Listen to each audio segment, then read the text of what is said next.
Luca Carraro, allora una grande vittoria questa sera, una partita combattutissima, più del lecito anche, però alla fine sono le vittorie più belle. Sì, sono quelle che danno più soddisfazione, in effetti sono quelle più sudate.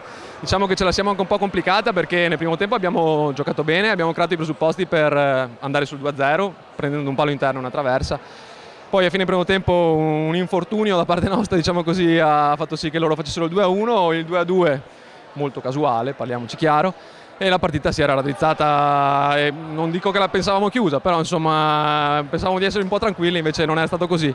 Il 3-2 è stato una manna dal cielo. Il 3-2 firmato da Luca Carraro al termine di una splendida azione, però è un gol importantissimo perché dicevamo Padova adesso è proiettato nelle zone alte e questi 3 punti vi mettono veramente in grandi condizioni e soprattutto si comincia a parlare di Serie B.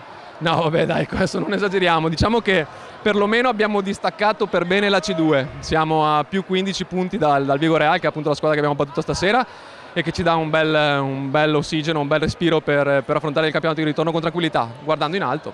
C'è da dire che nel girone di ritorno tutte le partite decisive con le squadre più forti le avrete qui in casa. Eh sì, sarà un bel banco di prova, in realtà già la Final 8 di Ponzano Veneto sarà un bellissimo banco di prova e poi abbiamo fatto la nostra forza, il bottino, cioè diciamo il grosso dei nostri punti li abbiamo fatti qui in casa e sembra un campo non dico inespugnabile ma quasi, e dobbiamo continuare così, vediamo con le prime della classe e se ce la facciamo. Insomma un pensierino ce lo state facendo anche voi.